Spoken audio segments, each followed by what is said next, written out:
मैं हूं शिवम गुप्ता और मैं लाया हूं आप सभी के लिए एक और नया हादसा, एक और हॉरर स्टोरी। ये सब हमारे स्क्रिप्चर्स भी कहते हैं और कई ऐसी होली बुक्स हैं जिनमें भी ये सब कहा जाता है, लेकिन जिसे मानना है वो मानता है, जिसे नहीं मानना उसके लिए कुछ कर नहीं सकते। बहुत ही रेयर मैंने ऐसा देखा है, लेकिन मैंने ऐसे हादसे आप लोगों को पहले बताए हैं, लेकिन ये कुछ अजीब ही है।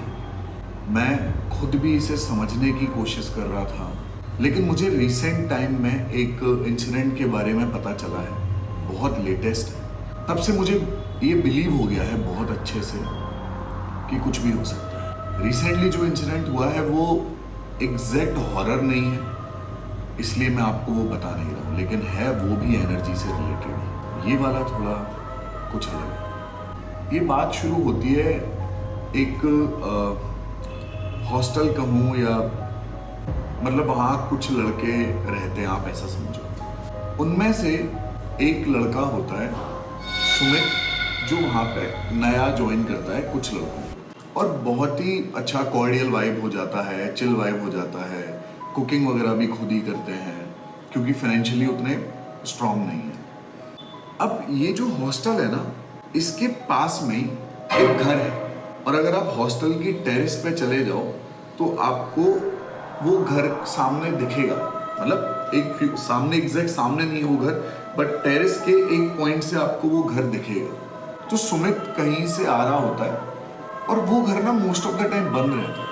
तो सुमित कहीं से आ रहा होता है तो वो देखता है कि वहाँ कोई है, और बस वो देख के नॉर्मल चला जाता है अंदर। अंदर जाता है तो अपने रूममेट से पूछता है, कहता है पड़ोस में कोई आया है क्या? वो लोग कहते हैं नहीं। क्यों? कहता है ऐसे ही, मुझे लगा कोई आया है।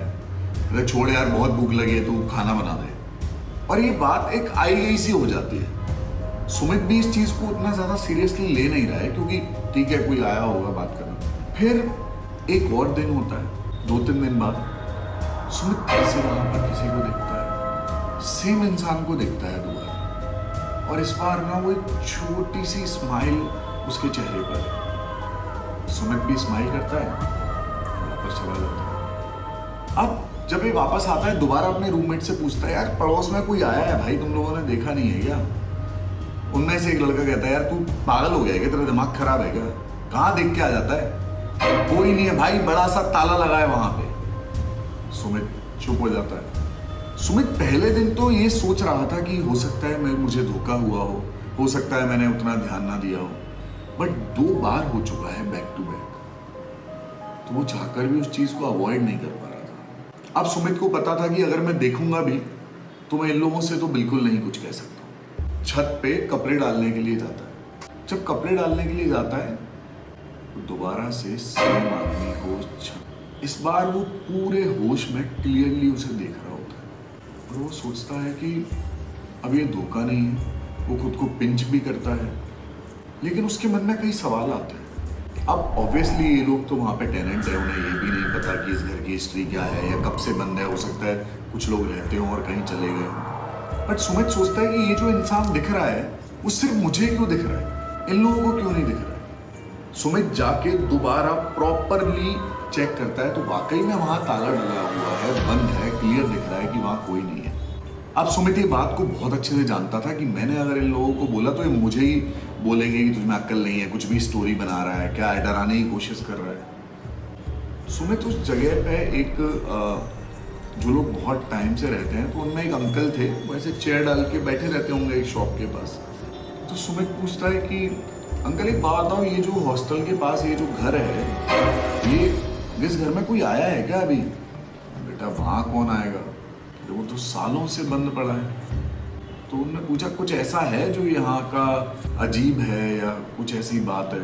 उन्होंने बोला पता नहीं क्या है, एक कपल था और वो दोनों की जल के डेथ हो गई थी, इसी घर में जल गए थे, मर गए थे, बस इतना ही है।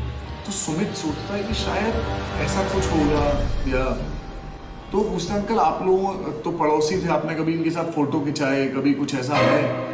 तो उन्होंने हाँ उनके साथ तो फोटो होंगे मेरे। वो फोटो दिखाते हैं तो सुमित जो सोच रहा था वो वैसा कुछ भी नहीं था। वो ना ही वो जिनके बारे में अंकल बात कर रहे थे, ना ही वो आदमी था, ना ही वो लेडी थी। सुमित पूछता अंकल कोई और रहता था, पता नहीं। कहते हैं पता नहीं एक इनका परमानेंट नौकर था या मैनेजर जो सब इनके काम देखता था सारे, और कहते हैं कि बड़ा बुरी तरीके से उसे ट्रीट करते थे। पता नहीं वो भी कहाँ चला गया है, क्या है, कुछ नहीं पता हो। तो उन्होंने पूछा कि आपको नौकर की फोटो होगी कहीं गलती से साथ में हो और ये वो। तो उन्होंने कहा यार हो सकता है कहीं पीछे खड़ा हो एल्बम में, देखते हैं। एक फोटो देख के अंकल कहते हैं ये है वो। सुमित के पसीने निकल रहा था। ये एग्जैक्ट वो आदमी है जो सुमित को। सुमित अंकल को कुछ नहीं बताता और वहां से चला जाता है। बट उसके मन में एक चीज जरूर है कि अब मुझे जानना है, और अगर ये कोई स्पिरिट है और इसका इंटेंट कुछ गलत है तो वो अभी तक कर चुका होता है। सुमित उस घर में पीछे से जाता है अकेले, जब कोई नहीं होता है। अब सुमित ने जितना पढ़ लिया था उसे पता था कि जैसे आग से कोई एनर्जी डरती है, चाकू से, ये सब उसने वो सारी नॉलेज ले ली थी।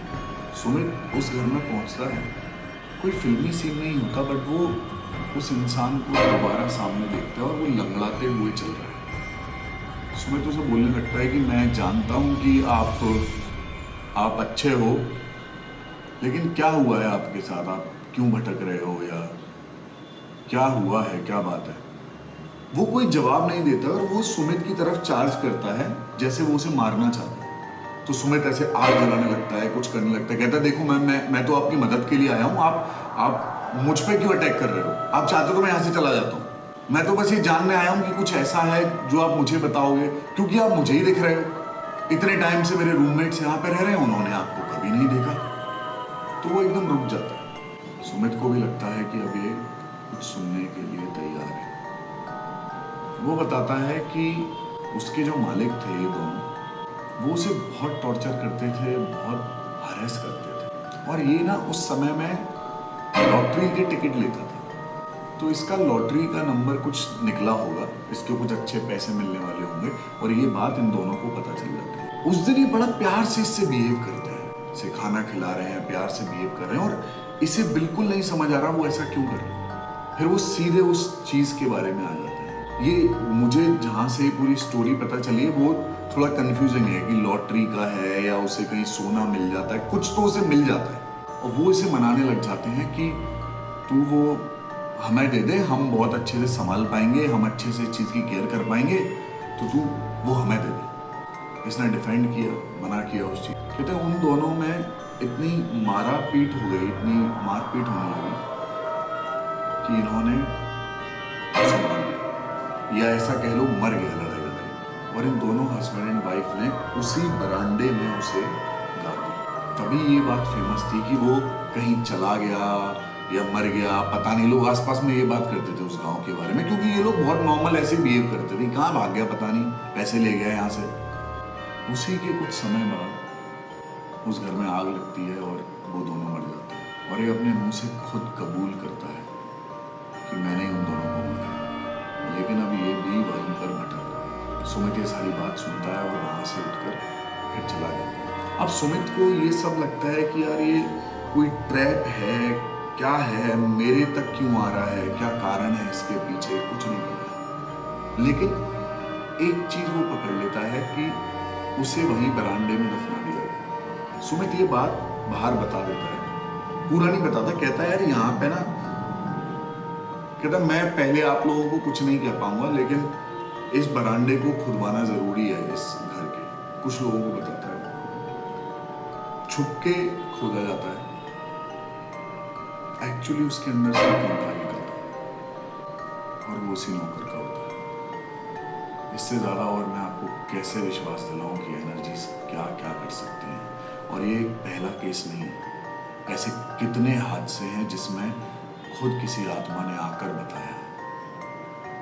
अब इसी आत्मा से और भी लोगों को डर लगता शायद, लेकिन ये तो अपना एक कन्फेशन और एक आजाद होने के लिए आई थी। वो उसे निकालते हैं, पूजा करते हैं, रिचुअल कराते हैं सारे। और तो ये था इंसिडेंट यार। अगर आपको ऐसे केसेस पसंद हैं तो जल्दी से ऐप स्टोर पे जाइए या प्ले स्टोर पे और स्ट्रीम कर को डाउनलोड कर लीजिए। स्ट्रीम कर पे 9:30 to 10 स्पॉटलाइट में मैं आता हूँ हर बार एक नई हॉरर स्टोरी के साथ। तो जल्दी मिलेंगे स्ट्रीम कर पे। अपना बहुत ख्याल रखो। Thank you. स्ट्रीम कर बेफिकर।